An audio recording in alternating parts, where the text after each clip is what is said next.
Hello, welcome to this video.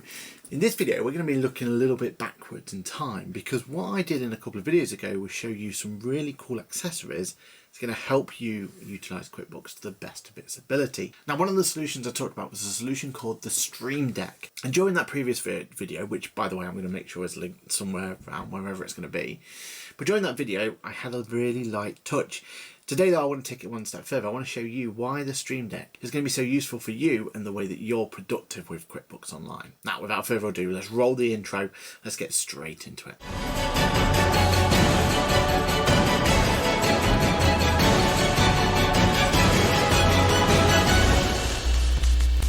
Hello and welcome to this video. My name is Aaron Patrick. I am a chartered accountant, a certified UK trainer, a fancy new logo, that QuickBooks chap on the internet, and also head of account here at Outtakes. Now, in today's video, I'm going to take you behind the camera, because what we want to be looking at is some of the features that I'm using to make sure that I get the most out of QuickBooks Online. And as I said in my intro, one of those features or one of those solutions I use is the StreamDeck. So let's jump straight into it and make sure that we know exactly what we can do to get the most out of the StreamDeck. Okay then, so if we take a little bit of recording of what we've got in front of us, let's see exactly what I am talking about. See, here in front of me is my normal setup. Now, for the more keen eyes of you, if you look down here, you'll see that I've got 3 items all set up. And these are what's called the StreamDecks. The solution I'm looking at the moment is StreamDeck by Elgato. Now, before we go any further, there are others on the market. For example, I have been sent this one called Loupedeck, very similar sort of idea. Whatever we're going to see going forward, you could probably use this as well. You get some tactile figures buttons here, some extra buttons, and ultimately it's the same concept. But what the StreamDeck's designed to be more than anything else is a place where we can do some shortcuts. So you can see here, I mean, on this particular one I've got up here, I have the option to scroll through various templates and various different settings, and ultimately all these little buttons here do something. One I use all the time is if I just look and bring this button up to here, this one, as you can see there, just by pressing there, it's created my shortcut to a screenshot, which ultimately means that within one button I can quickly go and capture a screenshot. So that screenshot's now been taken. I can then even bring it up if I need to, and I can start editing it if I need to. And that makes it really straightforward for me to create a screenshot. And if, like me, you're probably always doing screenshots all the time, so this makes it really, really straightforward and simple. Now, let's have a look at it in a little bit more detail. So let's move this particular camera around. Excellent. So now you should always be able to see a point of view of what's going on. Right, okay, so before we move on any further though, let me just show you why I've got multiple ones. So now let's first start looking at the original StreamDeck on the left. You can see that it's very much edited towards my editing and live stream. So on here I've got the opportunity to run different streams, look at different cameras, look at share screen, show myself, mute my mic, those sort of items. And this is where I originally started using the StreamDeck and how I got the most out of it. Next to this is what's called the StreamDeck Plus. This is kind of my main two now. It's got the same features at the top where I can put all those different elements to it. I can move between them all as well over here and get to a very similar one here. Look, there's my live stream one set up just there. But also below it are these 4 little items, these 4 little dials, which means I can go and do some extra elements like change maybe the volume just over here, maybe pick a different song, or in my case some sort of prompt or music that goes through, or my mic level set up, brightness levels. It basically just makes it really easy. And what I tend to do is move it off where it's at here, more down here somewhere, just where this Loupedeck is there, and it's easily accessible for doing live streams. And then next to it, if you don't have any of the fancy equipment, well, this is just my mobile phone. It's doing exactly the same. So you can use the app from Elgato, set it all up, and I'm having the same sort of ideas. I can start my stream, finish my stream, and move my stream on as much as I need to. And ultimately for me, what I would say is, for people who want a StreamDeck or use a StreamDeck, don't make QuickBooks be your primary use for it. So ultimately, really, from my point of view, getting a StreamDeck, either one of the versions we've got here, or maybe you want to go for one of the third parties like Loupedeck, or whatever the solution you're going to go for, my recommendation is to make sure that you're buying that solution for one of the other aspects of it. So for me, it's the streaming, it's the filming, it's all of that sort of stuff. But because the hardware's already there, I might as well use it for other things, and that's why I've been using it. And that's why I use it more and more for QuickBooks and everything else that goes with it. But Realistically, is it going to be completely game changing to you and go out and buy it just for QuickBooks? Probably not. There's some circumstances where it's going to work really well, and we've got some really cool solutions to show you later in the video, but ultimately for what it does and everything else, then really you could just activate some shortcuts on your keyboards, maybe memorize them a little bit, and you'll be able to activate lots of these. Most of these that we're going to be using with QuickBooks are just us making sure that we can quickly do shortcuts. So let's have a look at what I mean. Okay, so set up in front of me now then, I have QuickBooks in front of me.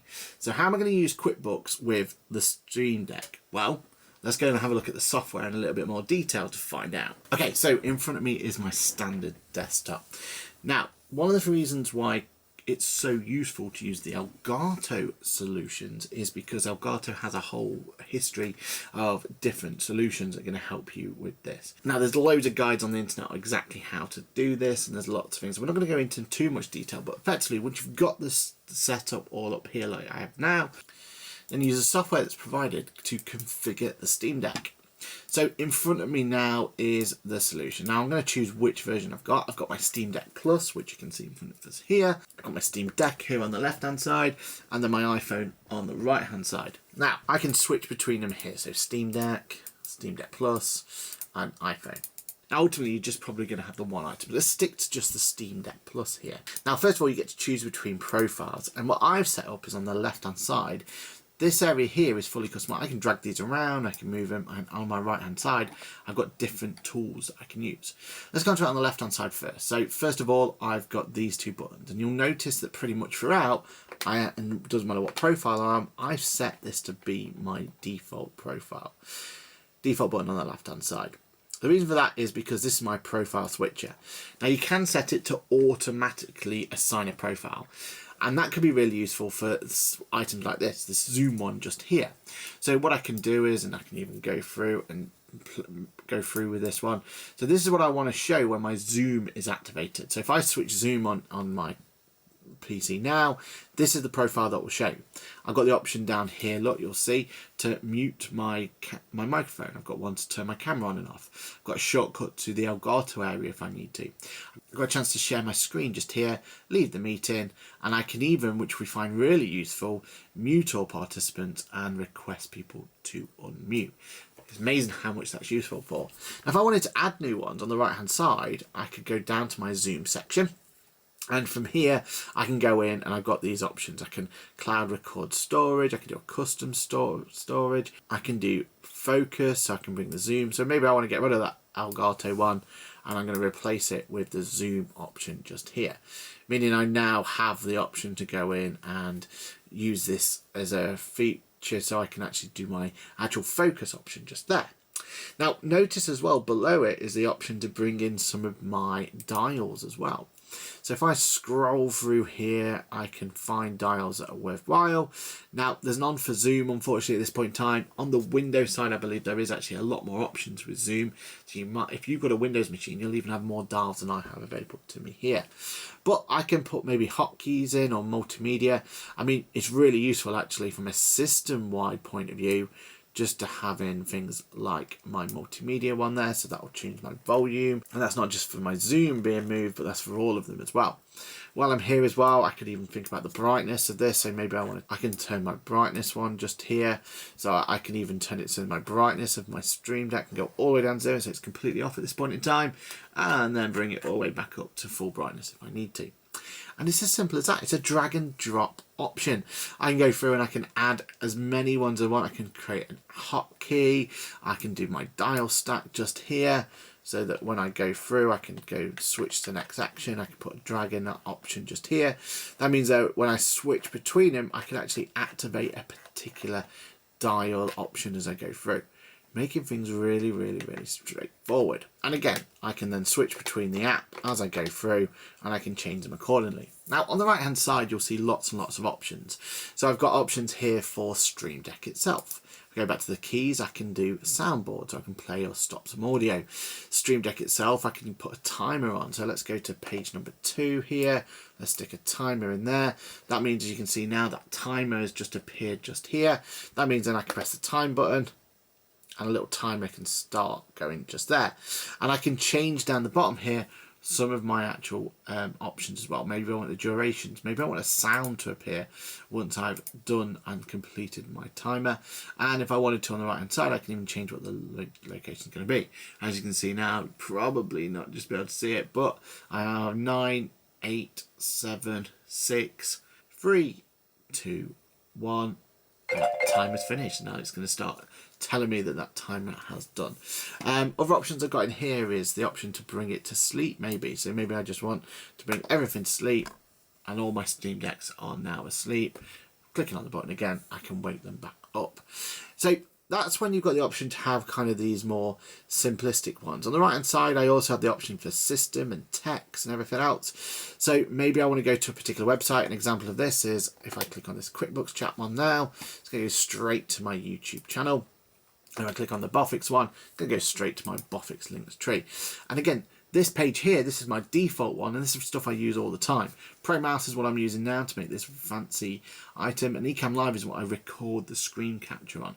So between these three here, I probably press these at least 3, 4, 5 times a week. So having it as a shortcut makes things really straightforward. And then on my right hand side, as I go down here, I've got all of the stuff for Ecamm, which is my recording software. And you'll see there's so much items in here for me to go through and change and move things around. Really does make it really opportunity for me to be really eventful what I do. So let's show an example of that. So I'm moving now to my StreamDeck Ecamm producer mode. So the idea here is when I'm actually doing these videos like this, then maybe I don't want to show the Stream Deck in that bottom right hand corner, and maybe I do. Maybe I want to swap what camera it is. So I could go from the actual Stream Deck, as you can see just there, or I can switch it to my face just here, and here I am. Hello, and I can then bring us back to share the screen, and then I can then move it back to full screen on the what do you call it, but then I can go back to sharing the screen. And you'll notice in that bottom right hand corner, it's changing all the time what camera I've got. And I can have lots and lots of details as I switch between the two, moving them around, and I can bring those all in. As we've already talked about, we've got the zoom items here, and there's all the options I've got there. And then I've got wavelength. Now this is when you'll really do elevate what you can do with this particular software. When I'm out and about, so if I'm not in my studio and I still need to do content, or I need to do a Zoom call or webinar or anything like that, then I tend to take with me this solution just here.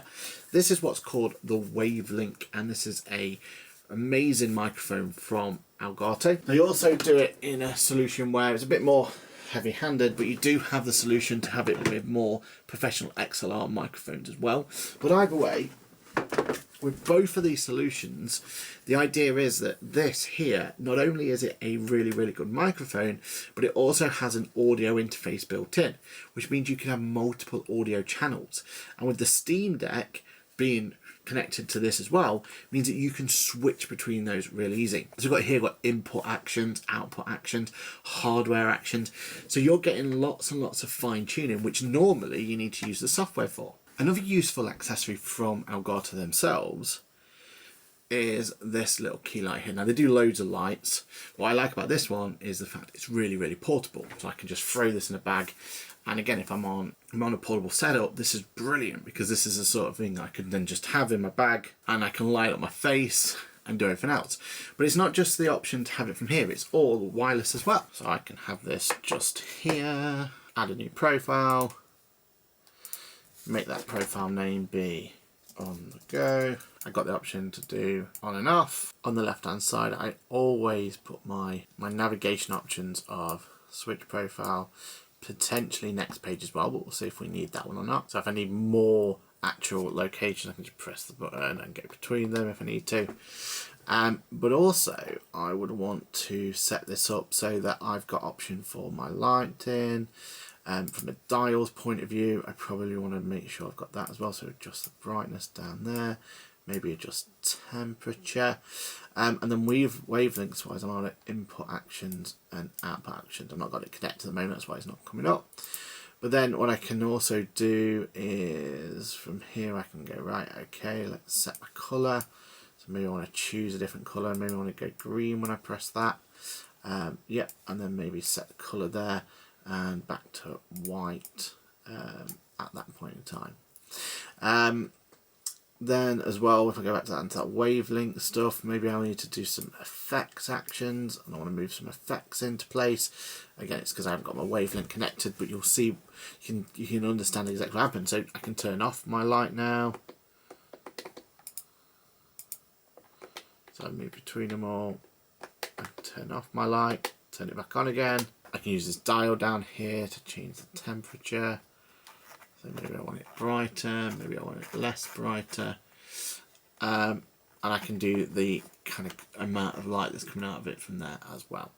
And again, if I had connected, or if I did have the colour options, this one doesn't actually have colour, thinking about it, but then I could use these options as well to move between them, and I could do most of my actual producing directly from here as well, which is perfect while on the go.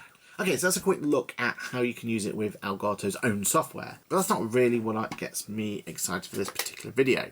See, on here I do have a QBO1, and I've already shown this one once before.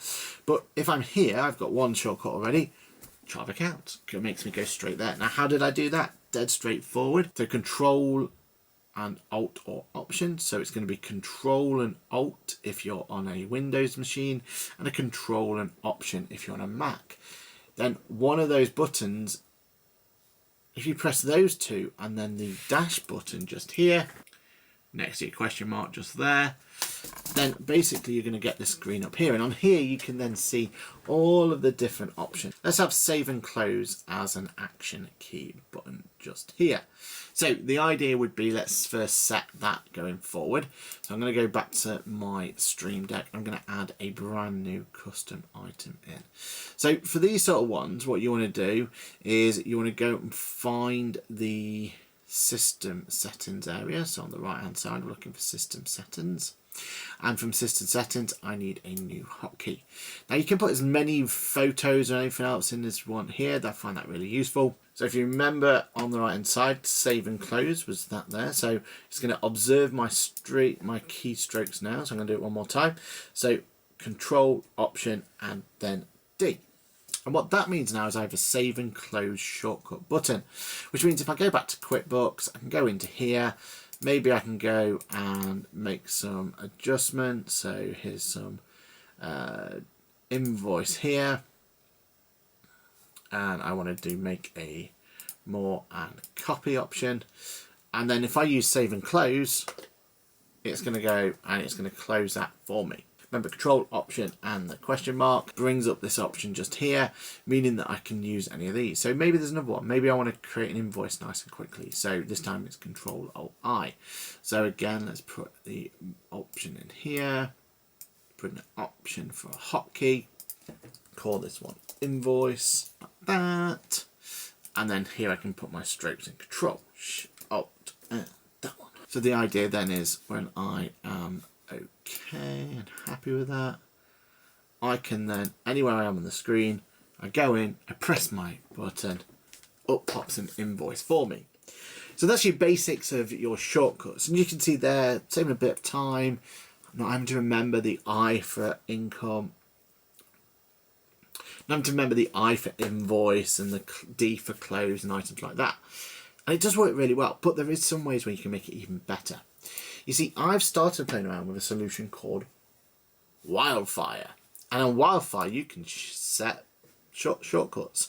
So in this case, it's saying my shortcut can be, let's get this right,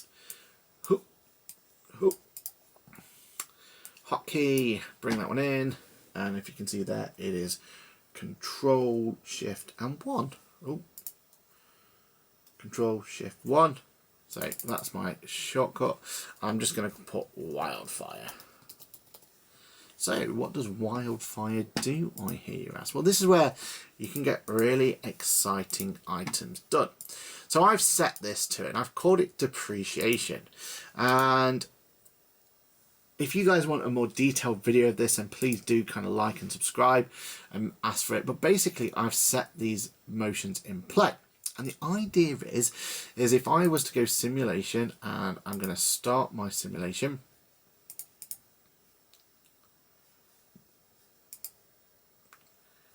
Then it creates it over in another screen for me. But ultimately, the simulation's starting. And you can speed all this up. I've slowed it right down. And hands-free at this point. And what happened was when I pressed that button is if I go over to the search bar at the top here, it's gone and put a new depreciation journal in for me of £150. Now, this is using a solution called, as I said, Wildfire. It seems like a quite useful solution, but there's another one that I've been playing around with called iMacros, and very similar, but in this one I've got this interface just here, and the idea is then I could also set this to a shortcut and put it on here. But if I play this macro now, it's going to go through a similar sort of idea. Before I know it, it's created me a similar depreciation channel as well. So the idea of both of these options is that they are giving you the opportunity to record. So the idea of this one here is start recording. This is my Wildfire one again. So I can start recording and go reports, and maybe I want to go straight to a profit and loss by month report, and I want this report here to be always based on my last financial report year, and press run report. Now that I've got that ready, I can stop the recording. It then shows me what that recording kind of looks like in a more visual basis, and I can play around with it if I need to. But ultimately, if I want to, let's make sure I'm not on that, so let's go to that overview screen first. But ultimately, if I want to run the simulation, I press run simulation. Wildfire starts the simulation to go, goes in, and completes that task for me. Now, where can this be useful? Well, for me, this could be a case of if you've got multiple clients and you maybe need to get some multiple data points from them. This could work quite well because you basically set this to run, don't have to worry about it, and then you're done. And you can even have this in a separate file. So I could be still working in mine. What I like about Wildfire is when you press that generate simulation idea, just here, look, and it can even tell you what things worked and what didn't. But when you go to here, you'd say run simulation. It's actually gone and set it off in a separate screen on my other monitor, to be honest. But I can carry on working as normal, so I'm just going to carry on doing what I normally do.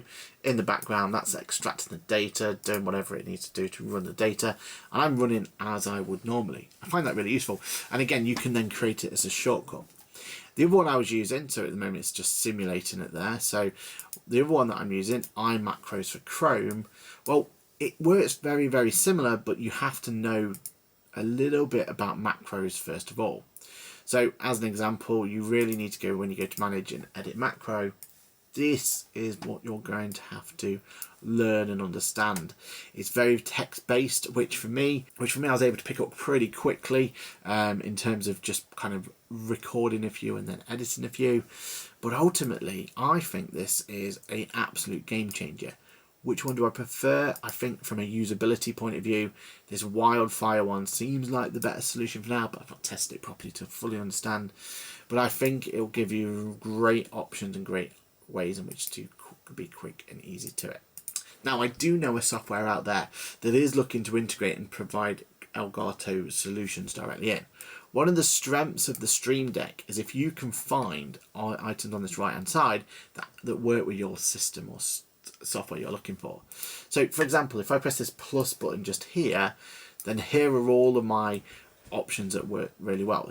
And if you use any of the solutions that are already by Elgato, you can imagine you get a lot more options that's there. But there are all of these other plugins. So you've got plugins by Elgato themselves and popular ones, options to control YouTube, just here, look.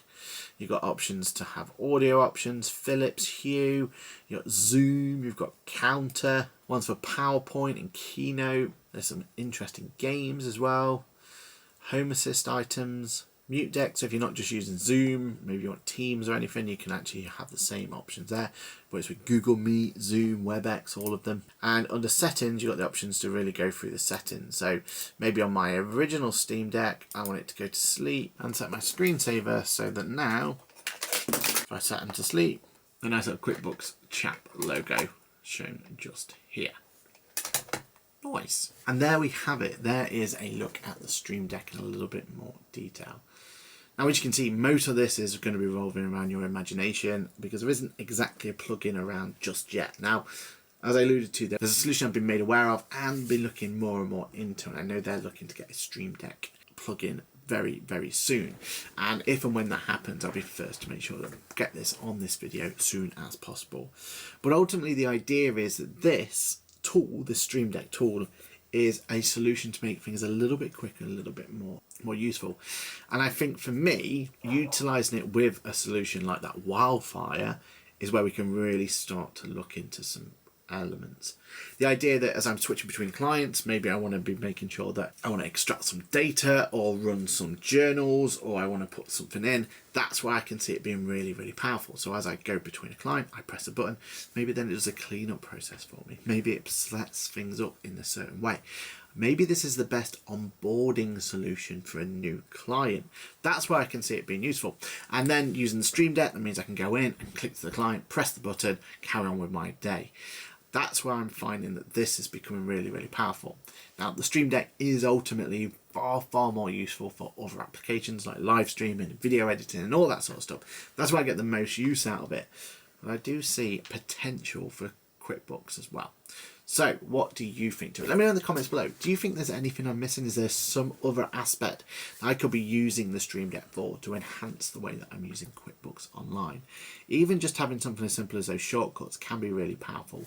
Quickly bring that invoice up, quickly save and close. If you've got repetitive tasks, it makes things really quickly. But if you are using more complex ones, using things like a macro, means that I can set and forget. And that's something I'm definitely more than happy to do and to look into. But what else am I missing? Let me know in the comment section below.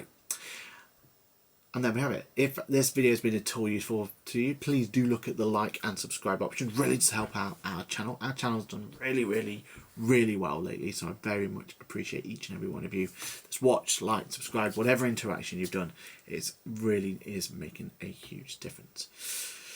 And there we have it. My name is Aaron Patrick. As always, this video has been an absolute pleasure to do for you, and I will see you in the next video. Bye for now.